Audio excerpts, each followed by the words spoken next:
τα οποία θεία δώρα δίδει ο Θεός εις τον άνθρωπο.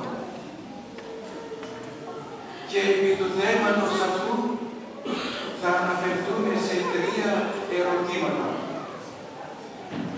Και να είστε σίγουροι ότι η ωφέλεια την οποία θα λάβουμε θα είναι πάρα πολύ μεγάλη. Έρχομαι στο πρώτο ερώτημα. Ότι όλοι οι άνθρωποι, όλοι οι χριστιανοί έλαβαν θεία δώρα από τον Θεό. Δεύτερον, πότε ένας χριστιανός πολλαπλασιάζει το θείο δώρο. Και ένα τρίτο ερώτημα, πότε ένας χριστιανός που είναι ιδιώτης, άσημος, πάνθρωπος, πότε ο άνθρωπος αυτός πολλαπλασιάζει το θείο δώρο το οποίο έλαβε από τον Θεό. Έρχομαι στο πρώτο ερώτημα. Ότι όλοι οι χριστιανοί έλαβαν θεία δώρα από τον Θεό. Θεία δώρα έλαβαν οι άρχοντες. Αλλά και όσοι δεν είναι άρχοντες και είναι απλοί ιδιώτες. Θεία δώρα έλαβαν όσοι είναι επιστήμονες και σοφοί.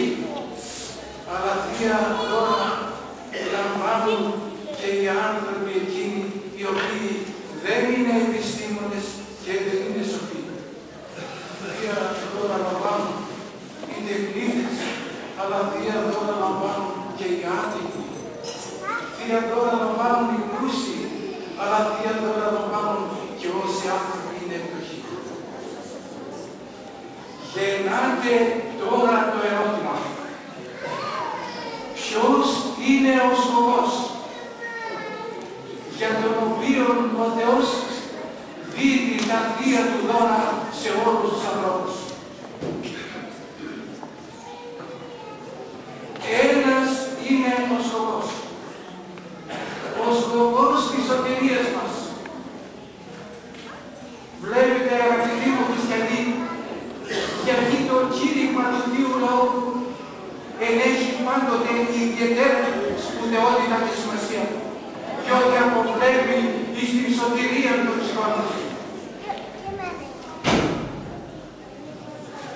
Θέλει ο Θεός με τα δώρα τα οποία μας έδωσε να τα πολλαπλασιάσουμε.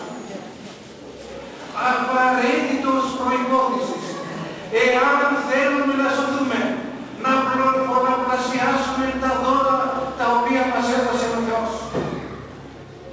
Διότι τότε μόνο θα ακούσουμε αυτή τη μακαρία φωνή του Κυρίου ημών Ιησού Χριστού που λέγεται δούλε αγαθέ και πιστέ, επί ολίγα εις πιστός, επί πολλών σε καταστήσω, είσερθε εις την χαρά του Κυρίου.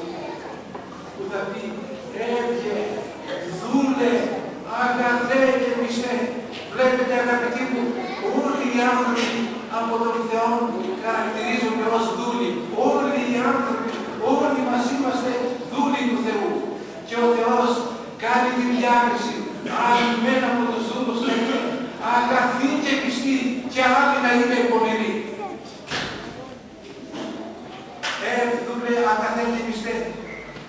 Επί ολίγα εις πιστός, για τα ολίγα θεία δώρα που σου έδωσα, αλλά επειδή τα πολλαπλασίασες, είσαι αξιόπιστος.